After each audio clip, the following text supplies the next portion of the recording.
The Chicago Teachers Union June 2012 vote to authorize a strike was the result of developments throughout the school year.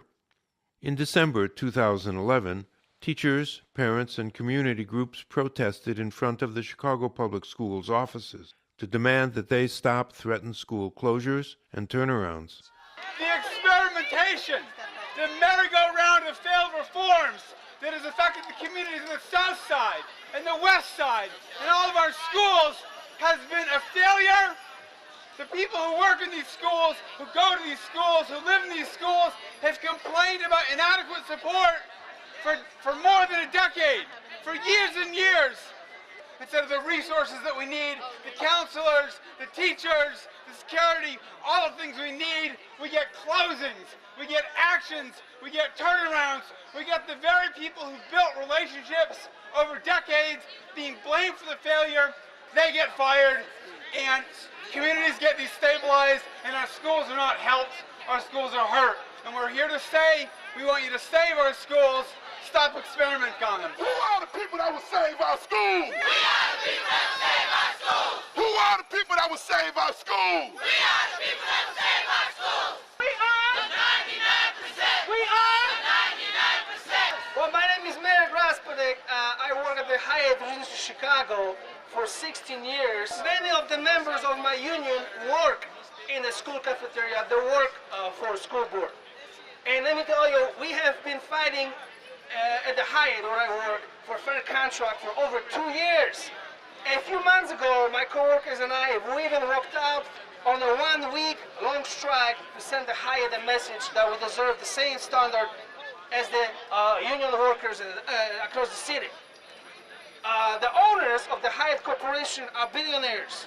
Remember billionaires, the 1%? The Pritzker family in Chicago, one of the Pritzker family members in Chicago, Penny Pritzker, she is on Chicago School Board. This worries me and my coworkers because the decision the Pritzkers have made, along with the Hyatt Corporation, have been bad for my family and hundreds of other families in Chicago. Somewhere I read that we have a right for our kids to have a decent and affordable education. And we're not going to stop until they stop tearing down the schools. As they tear down schools in this city, they're constantly building jails. I say to you, if you don't invest in our children today, you're going to invest in them tomorrow. I am a product of the Chicago Public Schools. My wife was a teacher, and these kids deserve to be able to go to the school in their neighborhoods and to be educated and to receive education just as all of us have. As I represent the transit workers here in this great city, just a few months ago, there were service cuts. Just a few months ago, they were raising fares. Now they're closing schools. We serve the communities which we live in. We don't live outside the community, we live within. Our children go to schools in these communities. And as young people, they ride the buses. And so when they cut service, we put our kids in danger. So we stand here in solidarity with the Chicago Teachers Union and all of our kids throughout this city, from the north side, the west side, and the east side. Okay, we have children here from Marquette.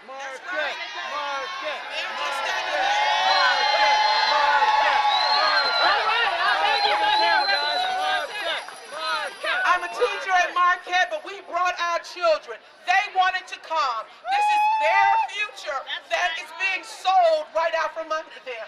These kids grew up in this neighborhood. It's not the best of neighborhoods, but it is our neighborhood.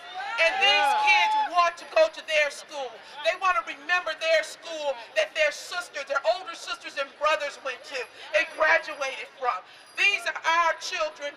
These are our schools. Save our schools. Don't give them away. Into the winter, school communities and the union campaigned to defend public education. There's 10 schools on the list to be closed, phased out, or become posts to co-location, it's called, and 10 schools that are going to be subjected to turnaround. All the proposed turnarounds are ugly. The amazing thing is that the Board of Education this year didn't even pretend to select even one school that had any white children in it. Since standardized test scores and the so-called matrices that the board uses to do this accountability system basically measure poverty or wealth, when you identify schools that have low test scores, you're also identifying schools where the children face enormous challenges in the community. And one of those schools is Marquette Elementary School on the south side. The same is true, by the way, for all of the schools that are on both hit lists, the hit list for closings and the hit list for turnaround. Marquette's been overcrowded for decades, and Marquette has been subject to a bunch of rotating administrative pressures. So the test scores, first because of the actual problems in the community, and then also because of the Board of Education's mismanagement of many of these schools. They're basically playing musical chairs with the principals. The school's been sabotaged. And so on Martin Luther King Day, there was a very, very moving protest at Marquette. The protest begins at the school and moves to Marquette Park. Oh, my name is Marcy Hardaloupas. I'm a 20-year veteran of Marquette School. I've got a master's degree plus. I've taught 4th, 5th, 3rd, basically 4th grade.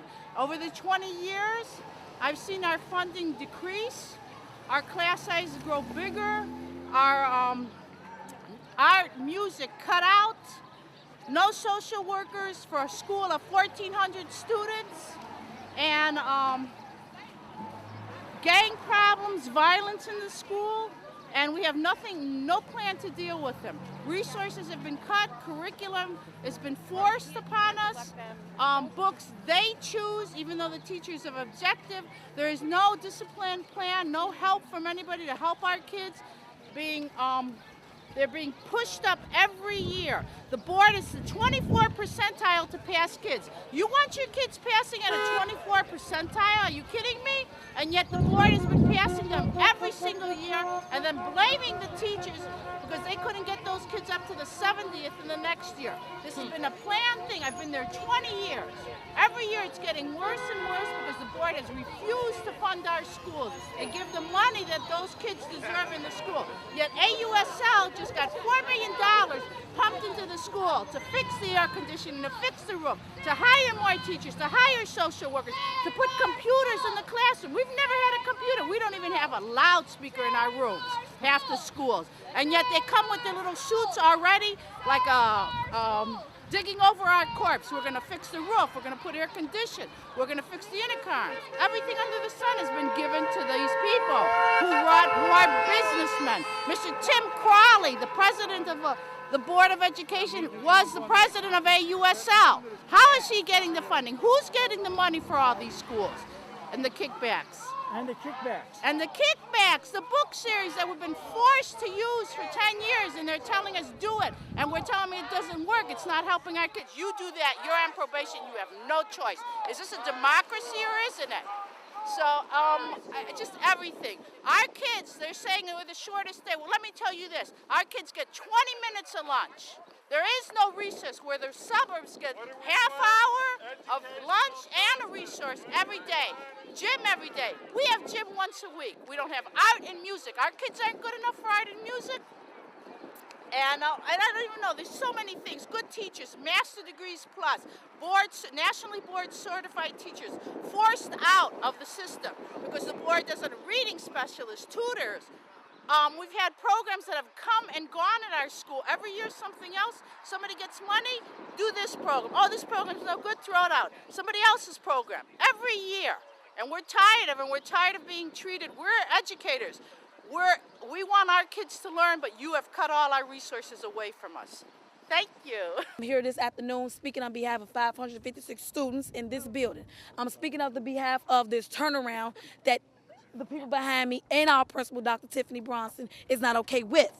But first off, if they're going to make a turnaround and make some changes, they can put some changes by giving us some more programs. They can put some changes by changing our uniform colors, and maybe they can put some changes and give us more educational programs. Not always, sometimes we need reading and math, which is okay in life, but we want some more fundable programs like Double Dutch, dance class, express our minds and our goals. And as our pledge is, we will have goals and dreams every day, and we will climb to reach those goals and dreams every day.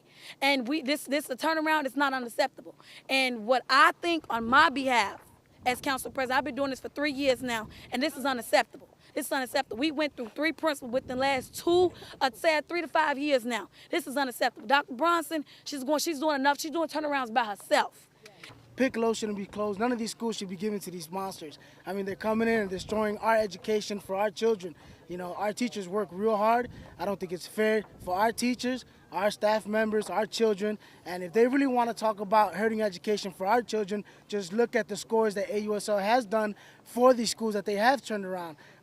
They have not scored right. If you can see on the data sheets that we've been given to numerous people, every time they get a school, they score high, but after that, they start dropping in points. And they're not showing that in the media anywhere. So I say no AUSL, no turnaround. People, we need to get together and get this done right. Wendell Smith almost tripled the ISAT achievement scores once Principal Banks took over the administration. Secondly, Wendell Smith succeeded in retaining the gains in spite of these absolutely unacceptable cuts and lack of funding. Some of the losses have been no library, no reading coach, no math coach, we've lost that, art program, the disciplinarian, teacher assistants. 90% of the after-school tutorial services that assisted the children in reading and math. In addition, the funding, outcome of the funding is, as you heard, overcrowded classrooms, split classes at the primary level and beyond. Teachers expected to teach 2 years of curriculum to 2 different sets of children in one classroom. We have an ongoing, continually and growing student population of homeless babies. At this point, we have over 60, and for our IEP children, we have over 70. But we have absolutely no additional funding to support their success in their academic performance. So we are asking, if we could have a faculty like this standing behind me sustain, first get close to a triple growth in ISAT performance, and then sustain it even in the face of all these cuts. We don't have incompetent teachers. We have exemplary teachers and an exemplary instructional leader. What we don't have is a supportive board of education. It is not Wendell Smith that has failed these children. It is CPS that has failed Wendell Smith. The non-elected school board followed the script of the corporate interests that put them there and voted to close and turn around all the targeted schools. This set off a citywide campaign to get a school board that was elected, not appointed by the mayor. I go to these school board meetings and sometimes the president speaks to the board, sometimes I speak to the board, and it's always the same thing. You got this rubber stamp committee sitting up there, and they're looking down at us, and they got this cavalier attitude and these looks of disdain, and they're like, okay, when you gonna finish, They're not accountable, they're not responsible, and they do not work collaboratively. That is why we need an elected board. For the past 17 years, we've had an appointed school board. This appointed school board is not accountable to our children, our teachers, our communities, our stakeholders. The board answers to only one man, the mayor of Chicago. 17 years ago, we were told that Chicago needed change. We were told our schools were failing. We were told the answer was an appointed school board. Where are those changes? What has happened? The board hasn't done anything to help us. We need to take back our education system. 17 years of failed school policies. 17 years of failing our students. 17 years of rubber stamps. 17 years of excluding all of us as stakeholders. We need change. We demand change. We need accountability. The board needs to represent us. It needs to represent all 2.8 million people in Chicago, not one man. What we like to do is just do just a quick overview of what's going to happen, maybe 45 minutes to an hour of some door knocking. We're not playing, and we got our walk sheets, and we're starting today. We've broken down the 21st precinct into 13 teams. Each clipboard has a map of the area with the church on it. Erica, E-R-I-C-A, Clark, C-L-A-R-K, parent of 2 CPS children, also with a group called Parents for Teachers. We're here today to kick off our campaign to win an elected school board for the city of Chicago, because we feel that we need to put the public back in public education. Right now, our school board is controlled by wealthy investment bankers, corporate executives, and friends of the mayor who really are not putting the needs of our kids first. The only way we're going to solve this problem is by bringing democracy to our school board and having the people who run our schools and make key decisions about our children's education accountable to us, to the parents, to the teachers, and to the students, and to the residents across this city. These decisions are too important to be left to an appointed board that just rubber stamps policies that are more about politics than about education. I'm a member of CODE because so other CPS students like myself won't have to go through the same policy changes and actions that have been done by an appointed school board. As a young person, I was affected by CPS actions as early as 4th grade. Without community, students, or parents' input, Chicago Public Schools made a decision to merge 2 rivalry schools in the community. Both schools, Price and Jackie Robinson, were doing well. Price was a performing art school, and Jackie Robinson has never been on probation. But despite all of the positives that the school were making, they still made this decision. Since 2004, violence in the community has risen.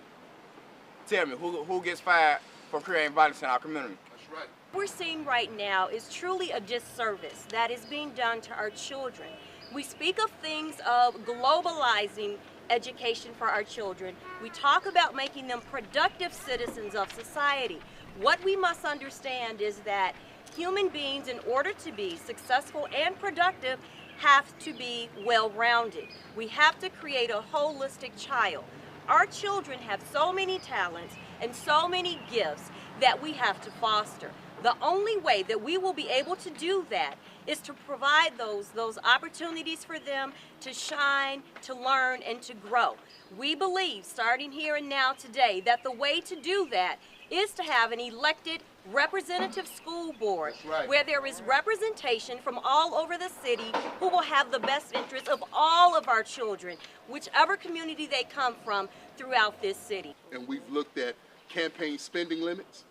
We've looked at public financing of the actual school board elections. We have not come to a final decision on that, but we are very concerned about that. And we also don't want the mayor to manufacture when he recognizes what's happening now, to manufacture some bogus board where half the members are elected, half are appointed. We're going to fight for an elected representative school board that has many of the protections that you're talking about. In May 2012, a massive Chicago Teachers Union rally took place. One of the invited speakers was Chicago Public Schools parent Matt Farmer. In June 2011, I was listening to WBEZ Public Radio.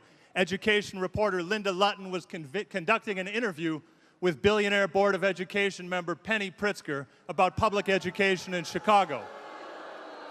Toward the end of that interview, Linda asked Mrs. Pritzker to compare the educational experiences that her children had in grade school and in high school to what she was seeing the average CPS student receive today. And friends, Mrs. Pritzker ran from that question and did not answer it. Instead, here's what she said. She wanted to talk about what CPS students were entitled to. She said students were, quote, entitled to get the skills in math, in reading, and in science so that they can be productive members of today's workforce, end quote. Now that answer did not sit well with me at a couple of different levels. First, as a CPS parent and an LSC member, I believe all our children are entitled, yes, entitled to much, much more. Mrs. Pritzker never talked about fine arts, never talked about music, never talked about physical education, never talked about the need to teach our kids to think critically, to think creatively, never talked about the need of schools to help our children become lifelong learners. But friends, her answer bothered me at another level as well. It bothered me to hear that as a trial lawyer. Because when I hear a public official, which Mrs. Pritzker now is, evade a legitimate question from a reporter, my brain kicks into cross-examination mode.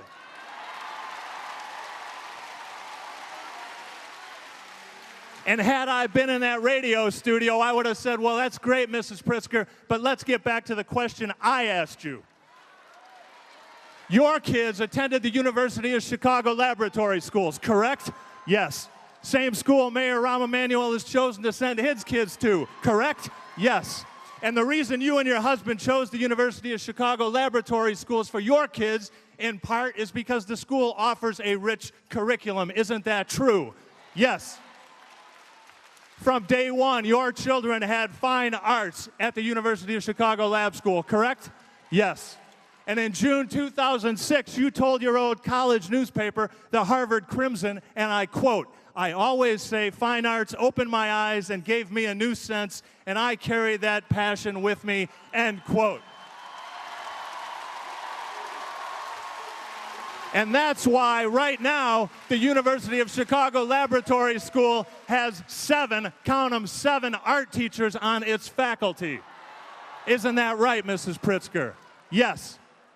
But you're aware, Mrs. Pritzker, that Hyatt High School, a school you just voted to close a few months ago, had 0 art teachers on its faculty in 2011. Isn't that right? Yes.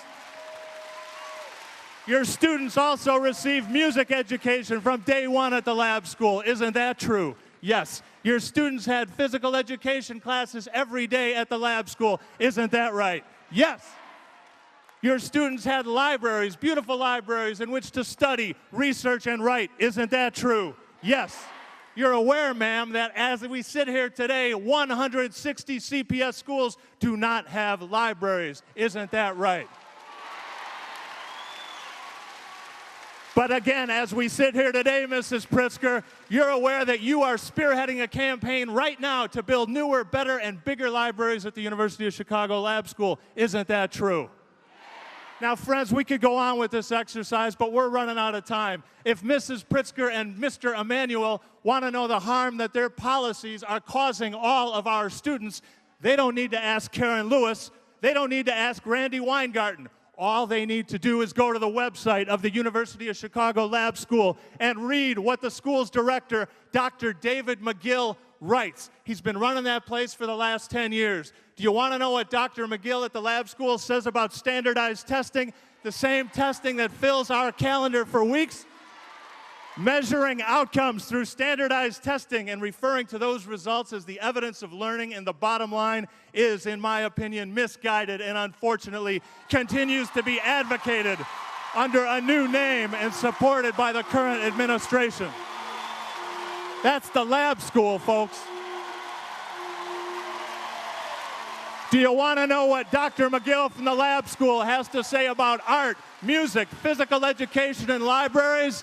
He says, quote, physical education, world languages, libraries, and the arts are not frills. They are an essential piece of a well-rounded education. And finally, do you want to know what the director of the lab school, yes, the person who runs Rom and Penny Pritzker's kids' school, what he has to say about teachers' unions? And it's on the website, folks.